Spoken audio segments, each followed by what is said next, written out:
So good evening. My name is Tom Mickelson. I'm the President and Scientific Director of the Ontario Brain Institute, and I'd like to welcome you to the OBI Public Talks. I'm a clinical neurologist interested in improving the health of folks living with any number of brain disorders, and how we accelerate innovation is important to all of us. But before we get started, I want to acknowledge that I'm located on the traditional territory of the Anishinaabe, the Haudenosaunee, the Wendat, and the Mississauga of the Credit First Nation. This land is actually covered by the Dish with One Spoon Treaty, an agreement between the Haudenosaunee and Anishinaabe to share and care for the resources around the Great Lakes. This is a very complicated time in the context of First Nations, especially with regards to the residential school and the unmarked graves, but that's something we all need to reflect on and perhaps engage in discussion in another context. Today, we want to focus on OBI's interest in health and wellness and centered specifically on the concept of brain health. This is actually the second installment of our wellness series, and we're going to discuss how new products that are coming from the growing field of neurotechnology can help us improve and maintain brain health. So that's why we ourselves have invested in Ontario's growing neurotechnology cluster and helped start or are supporting 86 different companies, Ontario-based companies. From our ecosystem approach to brain health, we appreciate the important role that entrepreneurs and commercialization actually have to bring innovation into care. So they're the ones that are taking on this challenge with our support for translating research into new products and tools that will support brain health, the key step in bringing the lab to life. So our moderator for tonight is Dr. Cara Altimas, a senior director at the Milken Institute Center for Strategic Philanthropy, where we have a partnership and where she's leading the center's biomedical philanthropy portfolio. As a PhD neuroscientist, Cara advises individual philanthropists and foundations on the state of research for various areas, including neurodegenerative diseases and mental health, in order to help identify opportunities where capital can help make the biggest impact.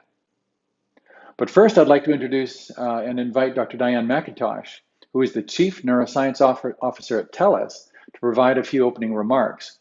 Dr. McIntosh is responsible for optimizing all of the mental health-related products, services, and innovations, leveraging TELUS's world-leading technology to enable improved brain health and outcomes for all Canadians. So Diane, thank you very much.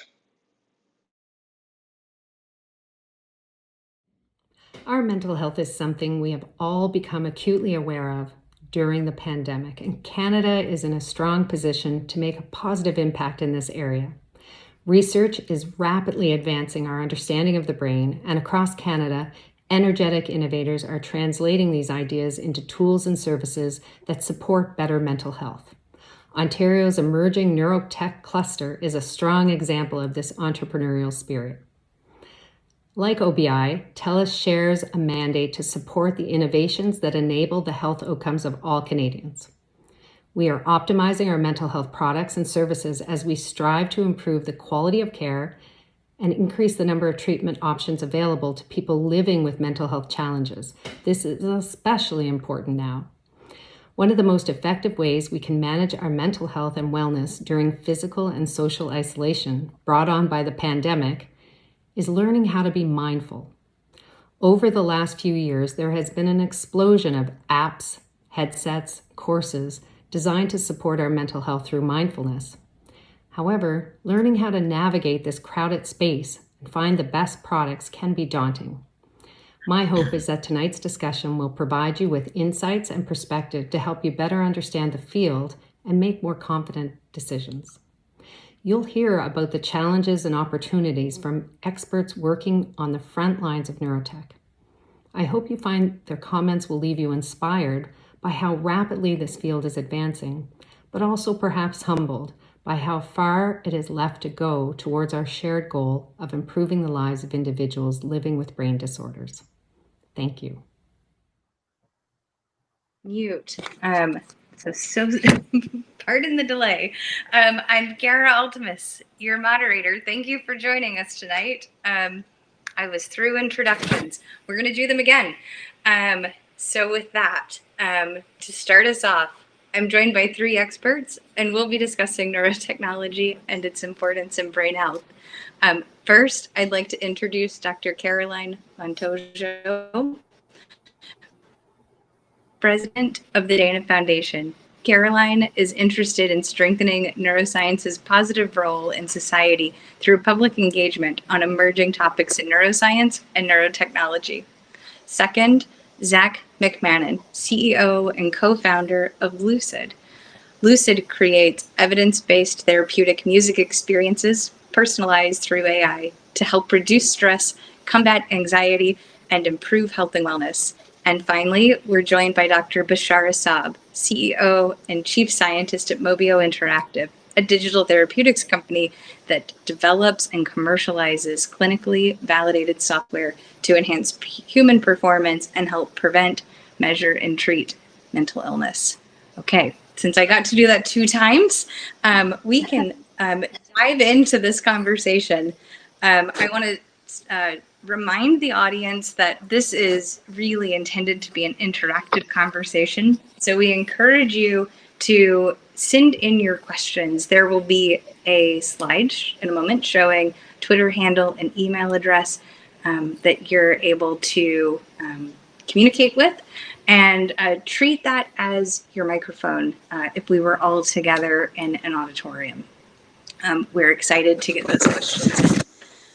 So with that, let's dive in. I want to start with what is seemingly a simple question for our particular panelist, but I think you'll see this one's trickier than you would guess. I want to ask the panelist, what is neurotechnology? Caroline, can you kick us off with that? Sure, absolutely, Cara. I hope that I am not on mute. I think that you can all hear me. You're not. We can hear you loud and clear as well, Cara. Well, yes. Well, first of all, I just want to say thank you to the Ontario Brain Institute for organizing this public talk. It's really a pleasure and an honor to be able to speak today. And yeah, absolutely. So for this first question about what is neurotechnology, this is why we're all here for this discussion. Neurotechnology, I think about neurotechnology as a tool or a device that interfaces with the brain. And neurotechnology can be used to monitor activity in a brain region. It could be used to adjust brain activity to help the brain to function.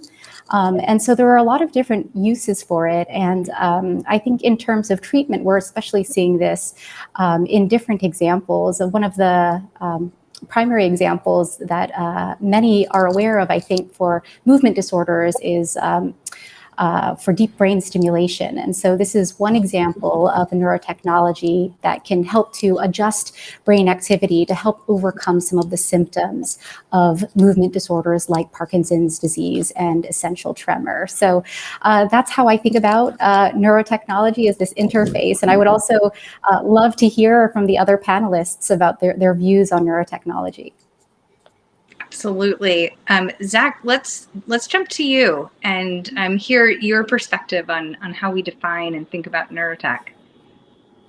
You know, I think Carolyn's structure is a good one. I think of neurotech as a digital technology or a computer technology, hardware, software, specifically that helps us either measure or influence brain activity or cognitive states. So classically within health, we think about diagnostics and therapies.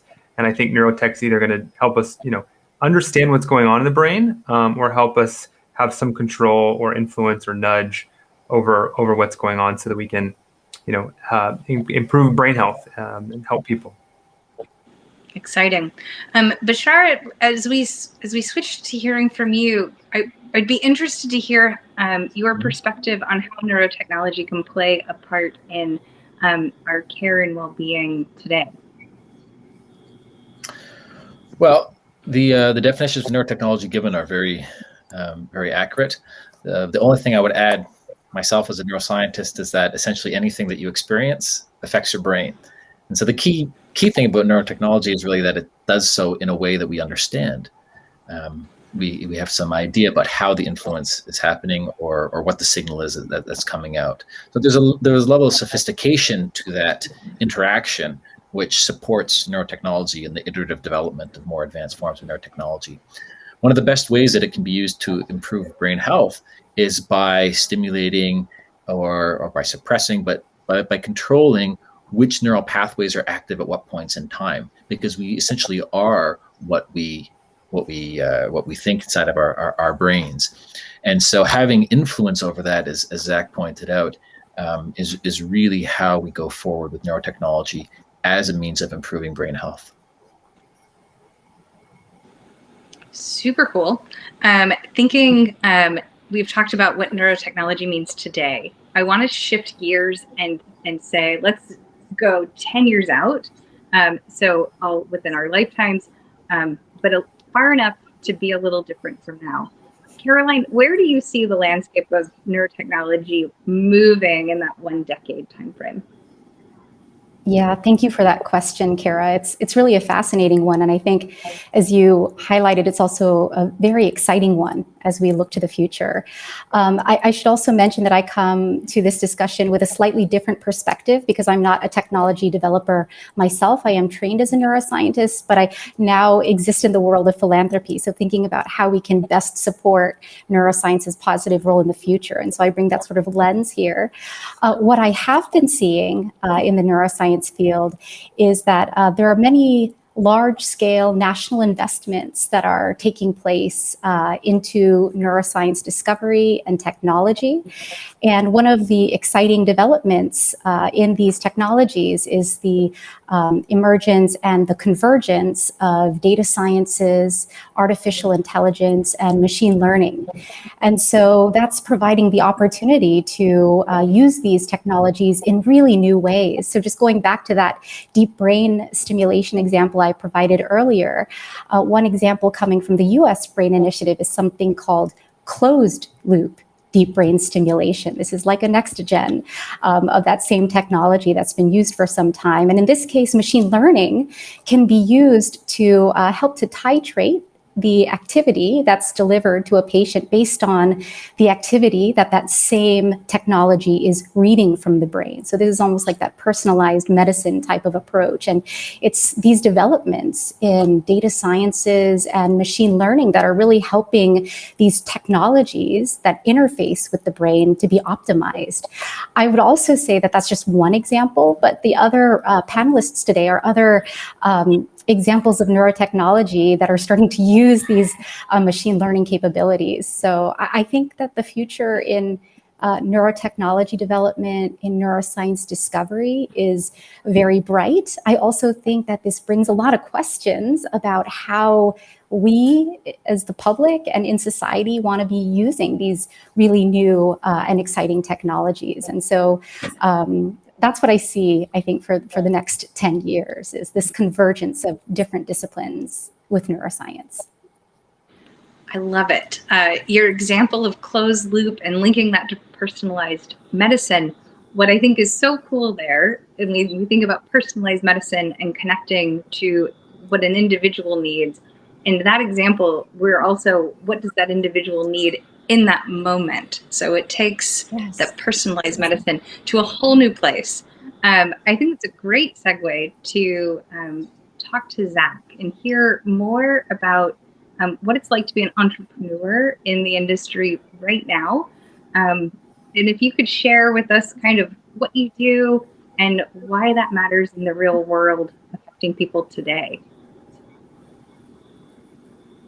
Yeah, thanks, Cara. So I would say that I'm trying to deliver on this vision that Caroline just set up for us all. So, what we do at LUCID is similar to what others in the space are doing in terms of increasing access to safe, effective alternatives in health, and neuropsychiatric health, and brain health.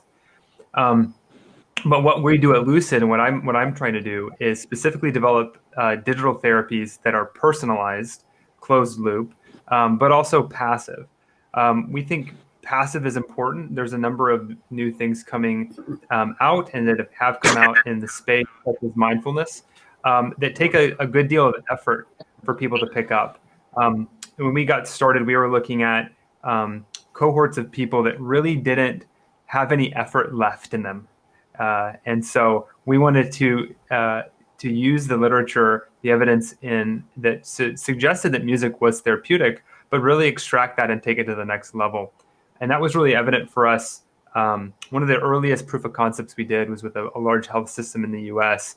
We were actually looking at burnout and acute anxiety within an ER pre-COVID. And we went in and we set up a space, and we had nurses that were on staff shuffle through and be part of our experiment. And they got to sit down and listen to music. We used heart rate variability and galvanic skin response to personalize what they were hearing. And the responses were incredible. We had one nurse on site who came in and said, "I don't have time for this. I don't have time for wellness. This is silly, but my boss is making me do it." And by the end of it, she was crying and talking to us about what was going on. And I was like, well, I'm not a therapist. I can't help you with all these things. But it really showed us what we could do with the therapy or with the technology that could come in and meet people where they're at in their mental health journey, and try to get them a little bit further down the road where they might be able to exert more effort into learning some of these things like mindfulness and engaging with CBT practices. So we're trying to take it from where we are today, develop new alternatives, and ultimately have these kind of personalized things in the space that are fun and effective and safe. So if I'm understanding you, you're using signals that are almost passively available from individuals to then change what their sensory environment is, and then change how they feel about the world. Is that right? Yeah, that's absolutely correct. That's the goal. And with everything, it's a gradient. So where we've started in our early research was using very widely accepted self-assessment or clinical assessment tools to understand the cognitive or emotional state of a listener before, after, during, and then we've slowly been adding to that biosignals. And I would say that's one of the big challenges is measurement. But I think Neurotech's going to take us there. We'll be able to understand more about what's happening. There's a lot of research to show that music can be effective for pain management. And when we have better pain management diagnostics that can help us understand that, we'll be able to personalize that in real time to use music as a painkiller. Not something we do today, not an advertisement for our app or anything, but that's where we're taking things at Lucid. That's incredible. Very exciting. Bechara, let's switch gears. Tell us what you guys are working on and how that fits into this construct of neurotechnology. Well, the contribution of mental illness to the loss of life and loss of life quality of people around the world has been steadily increasing for decades. And we've now reached a point where mental illness is by far the leading cause of disability worldwide. And what I do is use neurotechnology to try and solve this problem. Before becoming the CEO and the chief scientist at Mobio Interactive, I was a principal investigator at the Zurich Psychiatric Hospital, a very much academic space that I was in. And one of the main outputs from my research was the discovery that artificial stimulation of brain pathways that are used to motivate us to explore is actually quite healthy for the brain. It's a good contributor to brain health. We showed that direct stimulation of curiosity circuitry is able to rescue both cognitive as well as social deficits caused by brain injury and severe stress events. And so the work that we're doing with Mobio Interactive is really translating a lot of this research that emerged from the laboratory in order to develop specific training procedures to train specific brain areas to either prevent or treat specific diseases of the brain. And this work is important because it's clinically validated, objectively quantified, and we'll get into those things, I think, a little bit later.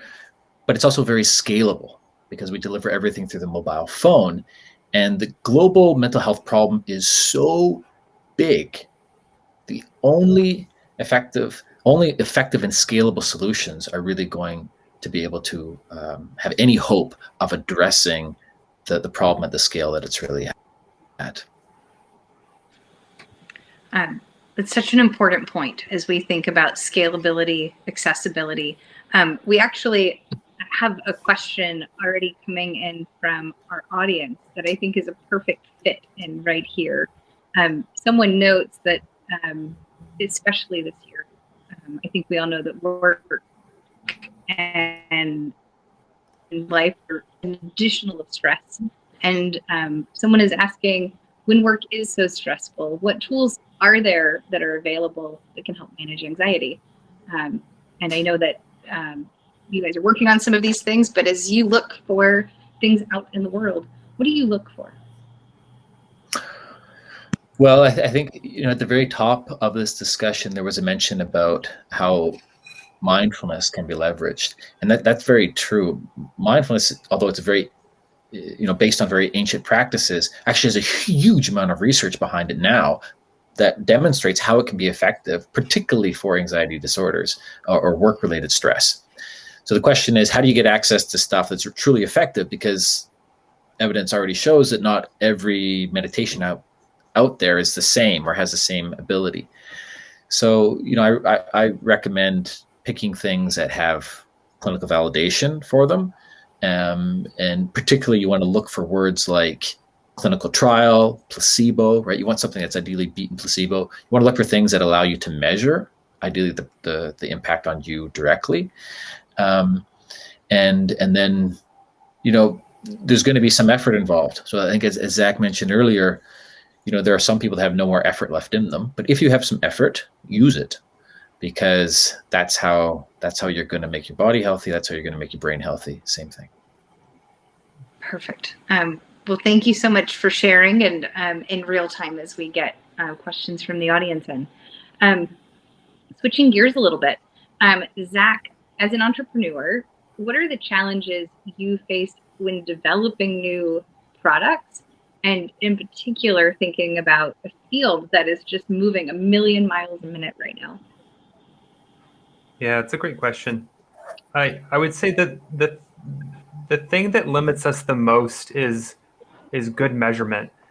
And what I mean by good measurement is the ability for us to find technologies where we can passively measure things. So, the person that came in with the question, they wanted to know about stress and anxiety. It's difficult to measure that ourselves. If I was to say, hey, the easiest thing you could do for yourself to help with your stress or anxiety is just to keep track of it. It's like, well, how do I measure that? And that's a good question. So I think the industry is developing standardized tools that aren't necessarily built for clinicians, but are built for users and consumers to be able to think about their stress, their anxiety, or their symptoms. And when those become inputs to our digital health solutions that we're building or Bechara's building, it enables us to have so much more performance with using AI and personalizing things in closed loop. So being able to measure things is fantastic. We look at some of the work that some of the other OBI companies like Winterlight Labs have done, looking at new digital biosignals and things like Alzheimer's. So that work really needs to happen, because that becomes an enabler for the digital therapeutics that folks like us are trying to build. So that's I think one of the biggest technical challenges.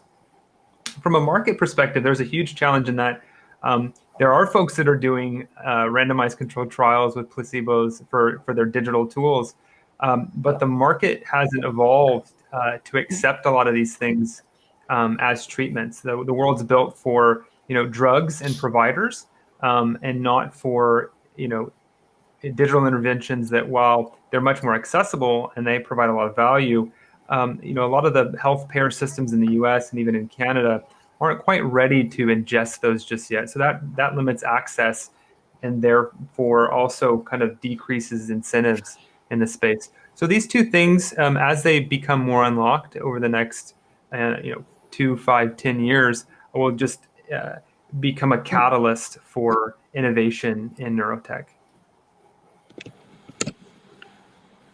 Awesome. Switching gears, Caroline, you have been a researcher. You are now working at the nexus of funding and enabling research to happen. As you look at the space, what obstacles do you see that need to be overcome to foster responsible innovation in neurotechnology? And how are you thinking about using funding as a lever to make that happen?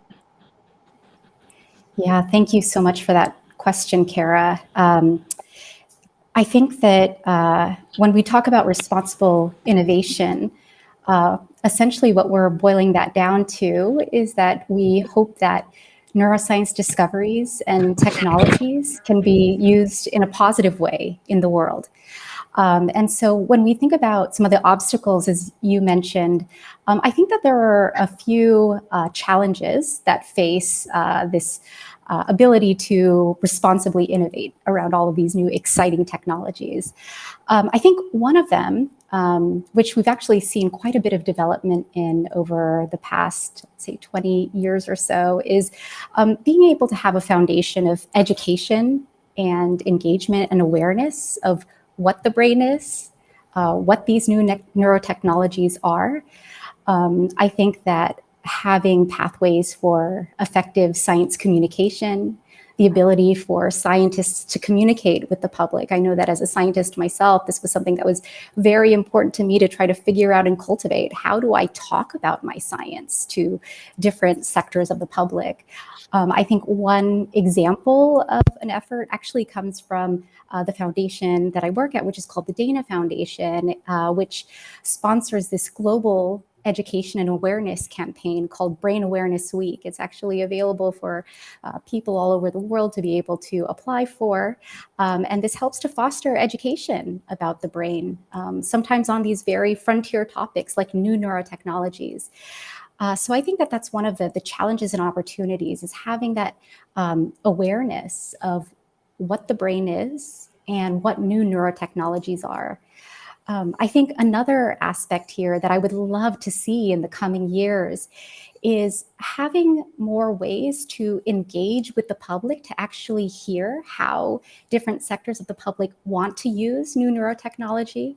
As we've already been talking about, there's so much potential, so much excitement with all of these new technologies coming online. And some of them are also pushing the frontiers of, well, is that the future we want to have? And so I think having that kind of a pathway for public engagement, getting a lot of voices at the table, having a dialogue about the future of technology would be a very healthy thing to have as well. And so your question about what levers can funding provide? Well, I think one example of those is the Brain Awareness Week campaign for the education aspect. I think that there are other pathways as well in helping to provide new ways for the public to come to the table, different sectors of the public to come to the table, having dialogues, town halls. There are many different ways you could do this, but essentially having this more of bi-directional, multi-directional kind of conversation about what future do you envision with neurotechnology? About it. And I think in that conversation, the public will continue to learn and imagine beyond where we are today to get us to a 10-year point that is meaningful to the community and public. Well, my next question is for Bechara, and just thinking where you've really taken access and thought about it at this next level, and how do we get to millions of people? For people both inside and outside of neuroscience, how do you think about encouraging people to get involved in the field and in these technologies? Well, thanks, Cara. I think the points that Caroline made are really interesting about the public itself increasing its knowledge of neurotechnology. A difficult thing to do because standard educational programs really only teach the next generation. And besides, neuroscience is progressing so quickly right now that, the stuff that's taught in high schools and even first and second year university are 5, 10, 20 years behind what we actually know now. So it's a tough thing, but if you really want to get involved, we're hiring, so you can come to us. That's certainly true of many companies in our space. And neurotechnology is an extremely interdisciplinary discipline. No matter what area of expertise you have, you likely fit in somewhere, everywhere from art to music. I mean, look at LUCID, right? Zach's company, right? I mean, he has musicians that work for him in neurotechnology. And so there's a lot of opportunity for people, no matter what your expertise is, if you're willing to go into it. Now, you may not want to have a whole career in this. If you want to contribute at a lighter level, then there are also opportunities for beta testers. So for example, our product called OMDTX is something that we are continually iterating on. We're always running multiple clinical trials, and we have a whole wellness platform that's for general users. We need people to come in and give us early feedback. And you can get free access that way too, of course. So if you're interested in any of that, feel free to reach out to me on LinkedIn or via our website. But that's, the best way to get involved, I think, is to just get involved with the confidence that there's a place for you in neurotechnology. It's that diverse that we need and have use for everybody. There's a beautiful place for you to fit in, guaranteed. Beautiful. So a question from the audience that I think is exactly related to this. Someone asked, are there any platforms where patients can connect with researchers in studies that are developing or testing neurotech? Who knows what might fit here? Yeah, there should be. I mean, there are things called patient registrars, where you can sign up and be part of this sort of group that gets early access to potential treatments, and so depending on what you have, what condition you might have, then there's places to sign up. Or if you don't have any particular condition, but you want to contribute in a research context, then maybe just look for people in your local area, and like the academics, so that people in the hospitals, they should be able to point you in the right direction. And so, after a couple of emails and forwards, you'll probably be able to find a group that's right for you. And if you really search hard and you don't find one, well, you could consider putting together a team of people to start one. Yeah, that's great. Incredible. Just to add on to that, Cara, if you don't mind. Also, I'll give a shout out. Our last study that we did, we recruited patients on Prolific. So Prolific is an online registry of people who are willing to participate in various studies.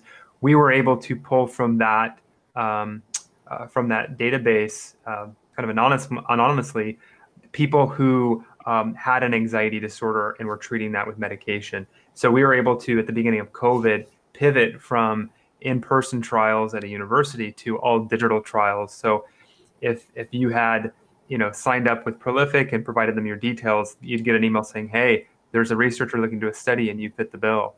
So that's one actionable thing. And I think to Bechara's point, if you're looking at new research coming through on Google Scholar and you see who the PI is on it, I'm sure an email saying, hey, I love the work. Always start with a compliment. Where could I sign up for some of these studies? I'd love to be a part of it. They will definitely get back to you. So thanks for your willingness to be part of our work as a community. Yeah. Always good Cara, advice to start with flattery. Of course. Yeah, Cara, one other thought that comes to mind in thinking about patient participation in research, at least on the US side, is that there is an organization called the American Brain Coalition, which fosters a network of different patient and other brain organizations. It might be a starting point as well to start understanding what the different patient groups are, and that can be an inroad to understanding what research programs exist that people can participate in. On the Canadian side, I know that there are a few different organizations like Brain Canada, the Canadian Brain Research Strategy. And so there might be networks that could be accessed for more information. But I actually think that the resources that Bechara and Zach mentioned sound fantastic. I'll have to check those out too. Totally. So one more question from the audience for this moment. We will come back to audience questions. We've had a number of people ask about managing ADHD in children and adults, and then generally asking about how neurotechnology might be helpful in child populations, which I know has whole different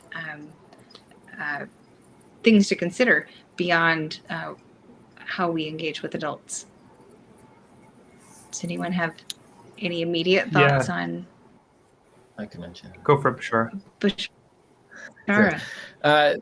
There is actually a mobile game which has been FDA approved for ADHD in children, produced by Akili Interactive.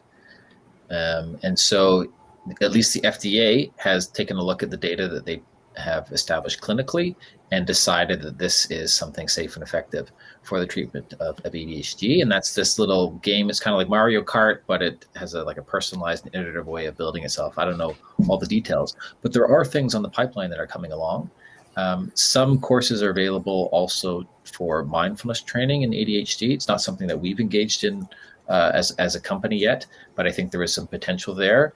And I don't know what might be available on the neurotech side, scalable side, but there are things there for certain.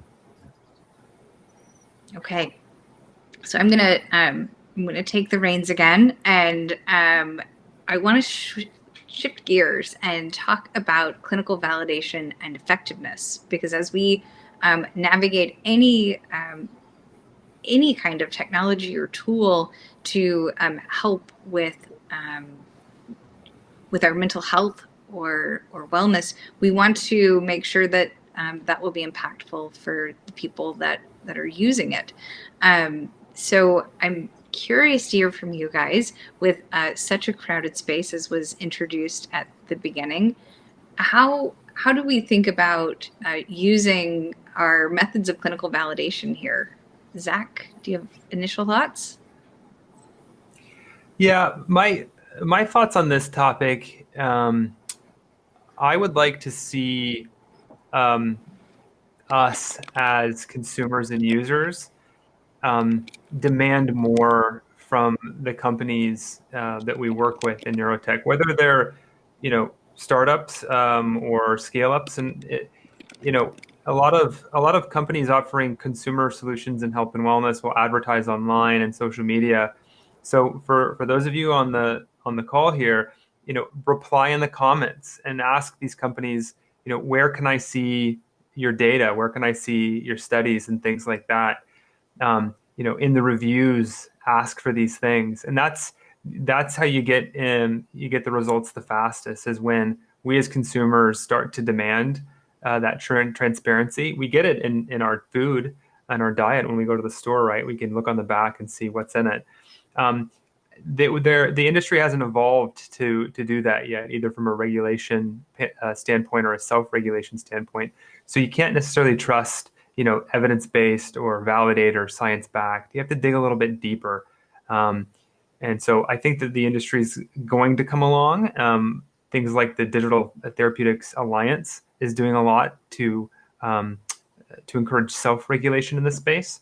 And then obviously, like Bechara mentioned, Akili Interactive with their video game Endeavor, they took that through the FDA, and you can go find the studies that they submitted and the data they submitted to the FDA for that. So there's a gradient here of validation, but the best thing to do is to ask these companies, on Twitter for the data, and that I think will send a lot of shockwaves that are going to be beneficial for this whole ecosystem down the road. I bet so. I love the idea of the nutrition facts, and I'm trying to think what the equivalent of sodium would be, but we'll leave that for another panel. So, Bechara, do you want to share your perspective on this? Absolutely. At Mobio Interactive, we run a lot of clinical trials, and I think OmDTX is still the only meditation app that has outperformed placebo in multiple clinical trials. What Zach mentioned, I think, is extremely powerful, to ask for the data, or what type of data do you have. But then when we receive these data, or when they give you a sentence that says this is what they've done, be careful with the language, because as Zach mentioned, evidence-based can mean a lot of things, right? So Dasani could market bottled water as an evidence-based health product, because without water you die, right? And so in theory, they could put evidence-based on there, and that would be completely true and legal. it doesn't necessarily mean that it's relevant, right? Because tap water's as good in most places. So the words that you really want to look for when they do come back with the data, or when they share the data, or the types of studies they've done on the website, are clinical trial and placebo, or active control. Has it been compared against something to control for the expectation effect? This is really important in neurotechnology, because people expect to feel better often when they engage with the treatment. So you want to be sure that whatever you're doing is better than that expectation that you will have yourself, which will give you some sort of self-perceived benefit. So really check out for those words. Just as a small plug, if you follow me on Medium or on LinkedIn, next week I'm publishing an article which actually explains different types of clinical trials based upon how rigorous they are. And in a nutshell, pre and post studies are much, much less rigorous than a placebo-controlled study. So look for those placebo-controlled studies. That's what the FDA is looking for. That's what the payers who reimburse medicine are looking for, and more in many cases.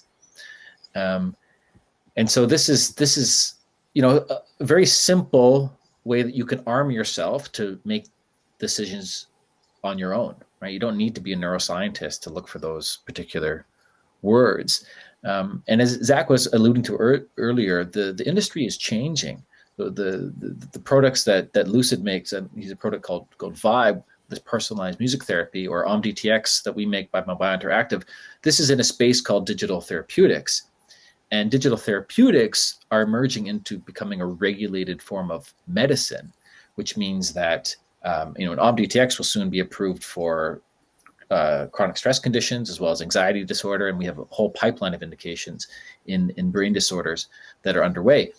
And so soon you'll be able to have that regulatory stamp. Health Canada says, yes, this is approved, and so then it makes the whole decision process more easy. And then very soon after that, it'll be your doctor. Right? Your doctor will say, this is the neurotechnology you want to use, because it will just be an integrated form of medicine. And I believe, certainly within brain diseases, that these digital forms of medicine will become the most dominant form of medicine, far more dominant than pharmaceuticals in terms of clinical impact and market access. And so this is coming, and in the meantime, you can prepare yourself by just demanding those data, demanding clinical evidence, demanding that people actually do the studies to show that things are working as they claim. Power to the people. We have gone all the way from what the vision could be to what kind of clinical trial we should be asking our entrepreneurs to pursue.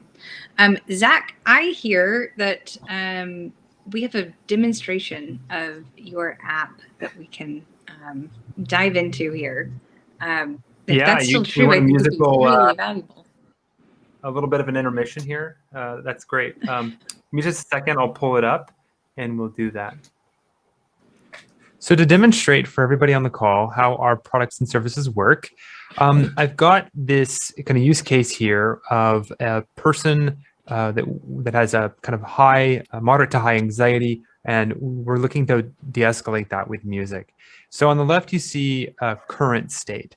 So this is a way of envisioning the arousal and valence of a patient or a user. Here we've got someone with high arousal, very low valence. We'd like to de-escalate that arousal and improve mood and positive emotions.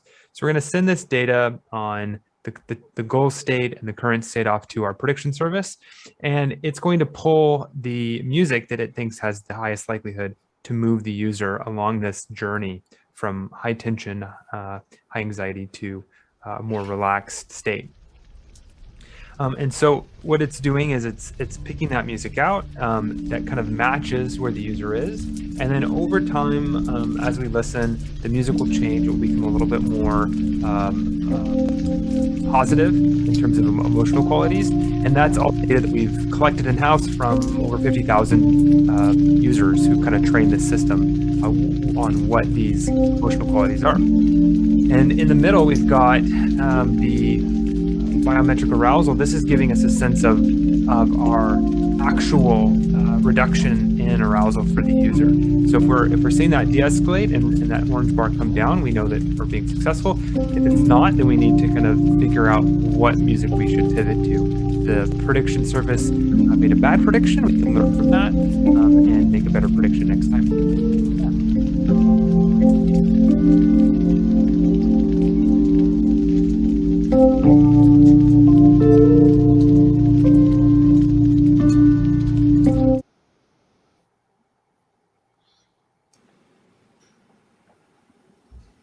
Okay. We have an audience question coming in immediately about this. Really, I think asking, I know that was fast, could we take it? So. Okay. Yeah. Asking, could we even go, I would say, one up and combine some of the music therapy with singing, thinking about how singing is able to control breathing and even further regulate mood. What do you think about that? I think that's fantastic. I think that's a fantastic idea. You know, send me a note on Twitter or LinkedIn, and we can work on it together. There's a lot of data around singing, active music therapy, right? We're very much passive. So within that domain, there's kind of a split of these things. We would love to look into singing. Dr. Frank Russo, who's our chief science officer and runs the Smart Lab at Ryerson University here in Toronto, has done a lot of work in singing, and we'd love to experiment with that in the future. We started with passive music listening and the AI around it to understand and predict what's the most optimal music for a patient, because that is so scalable. What we've built, we can feed in music from any genre, any country, and be able to help people with passive music listening experiences. So we wanted to start with the thing that had the absolute biggest impact first. There are some fantastic organizations in traditional music therapy. We've worked with the Awesome Music Project in Canada. There's Music in Memory in the US, and there's obviously board certified music therapists that can work with you or a loved one with singing, playing music, listening together, and there's lots of great research around that impact. So yeah. Incredible. I look forward to the day that you can sync with my Spotify playlist and know which song I need to be listening to bring it down a couple notches. But we can't hand that to my coworkers. Okay. My next question, still, I think, on this topic of how do we use accessible technologies like you've displayed can we use this in a preventative fashion where we're thinking about disorders like Parkinson's or stroke, where we might be able to use accessible neurotechnologies to prevent the onset of future neurodegenerative disease?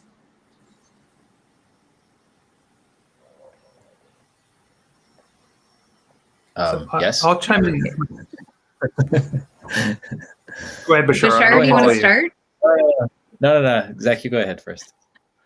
Well, so when I hear the word preventative, I think of a family member of mine who early in life had issues with anxiety, but during some traumatic experiences, this turned into a full kind of psychosis type of mental health crisis. And so, oftentimes, learning some of these tools early can be very preventative in preventing, more serious mental health conditions from manifesting. I'm not unlike Bechara, I'm not an academic in this space, but I know from my own lived experience with one of my siblings that this is very true. And so learning these coping mechanisms and learning what works for you or your children in terms of managing their anxiety and their stress, especially the acute stress, because that can often send us over the edge, either mentally or in our lifestyle in terms of substance abuse. We're doing a lot of work right now with frontline workers and burnout. And one of the things we know from burnout is that the earliest sign of burnout is mismanaged expectations early on in some kind of crisis. And so if you can just merely help first year nursing students understand just how challenging things are in the industry and help teach some of these tools early on, potentially even in nursing school, that will have preventative repercussions, I believe, down the road. That's my take on it.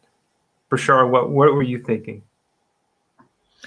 That's absolutely true. I mean, neuroscience has given us the capacity now to actually understand what types of stimulation that we get, outside in the real world, then results in activation of particular brain circuits, and certain brain circuitry can be much more resilient to, in particular, stressful events. So one example is how a type of meditation called focused attention, which is one of the main practices in mindfulness meditation, how this is able to then decrease the reactability of the amygdala, which is a part of your brain that has a lot of control. It does many things involved in learning and memory as well. But one of the things it does is it helps mediate your immediate response to danger and stress, et cetera, et cetera. And the training that you get from engaging in focused attention and going through something called, in the industry, a circle of thoughts, where you lose focus, you accept the fact that you've lost focus, then you gently bring your focus back. That act of accepting that you've lost focus and then bringing your attention back, what this does is this trains your brain to be okay with a negative stimulus, because you've failed in something you're trying to do. You're trying to maintain focus and you've lost focus. The natural reaction is to be upset with yourself. If you get to a point where you're not upset with yourself for doing something that you tried not to do, then you help build up the capacity to not be upset when something else goes wrong. Or to at least give yourself a little bit of space to get out in front of it, to contextualize it before you have that reaction. And many things in the nervous system, particularly with how it interacts with the body, is very much a feedback loop. So you can get out in front of stressful stimuli and stop at this amygdala-mediated reaction before it really starts getting out of control. You can really reduce the likelihood of developing anxiety disorders, and that's a lot of the work that we've done with cancer patients, for example, who are much more susceptible to mental illness, for obvious reasons. And the main thing that we work on is how do we reduce the risk of a cancer patient developing a mental illness?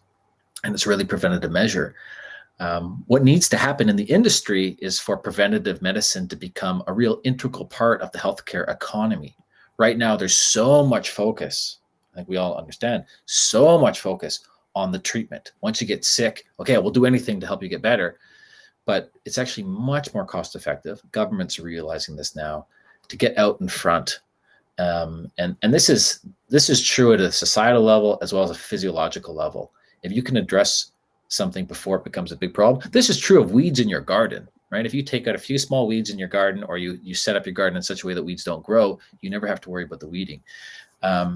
And one thing that we're hoping to do at Mobio Interactive is help really monetize preventative medicine within the healthcare economy, so that it's something that's driven forward. Because if there's no dollars and cents involved, then it never really becomes an integral part of society.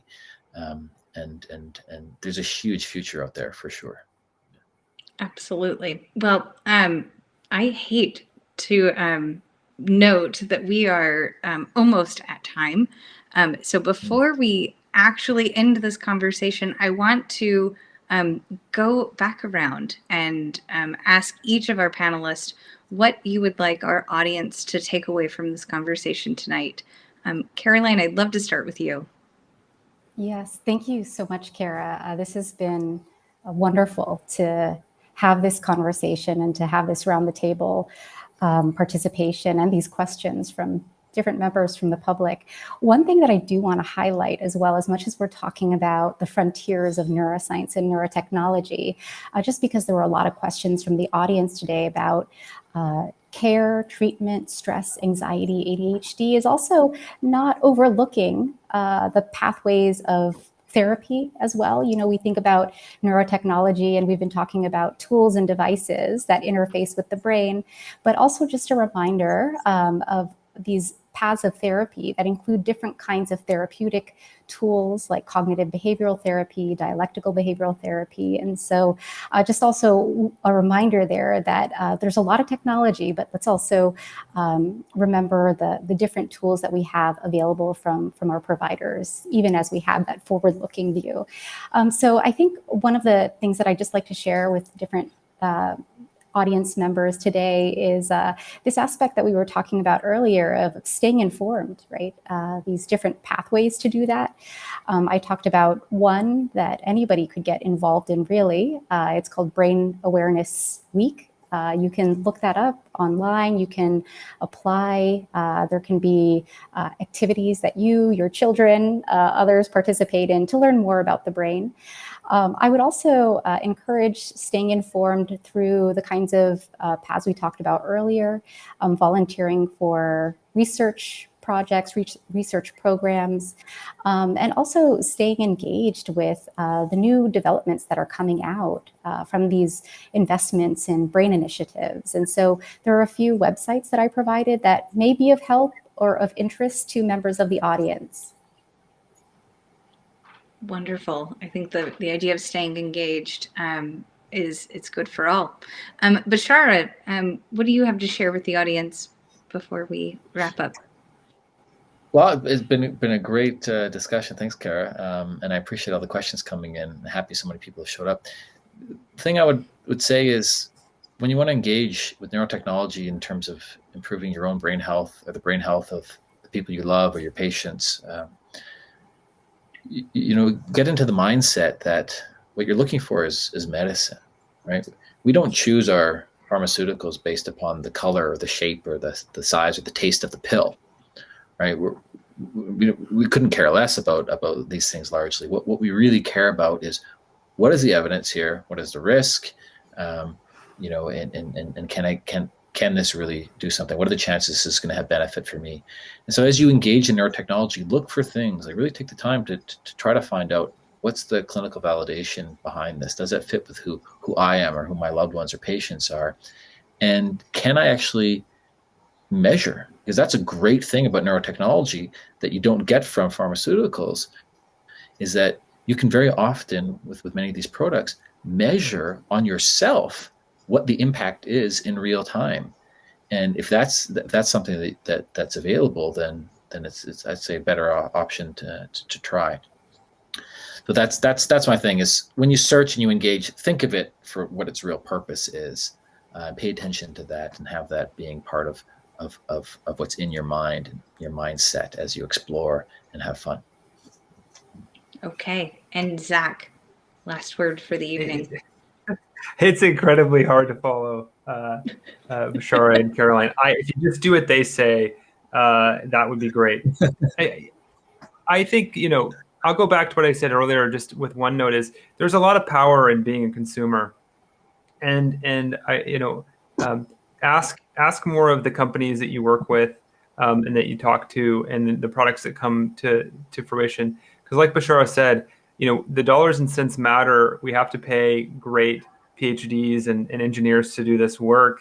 And if we know that the consumer cares about data and evidence and transparency, we will deliver it. Other companies will deliver that, right? It shouldn't just be about the aesthetics, the colors of an app or things like that. If you've got something like ADHD came up on the call, anxiety, things like that, find the researchers that are working on this and make sure that they're in your social media feed. Just the little things you can do to be more in depth and more part of the ecosystem, the better.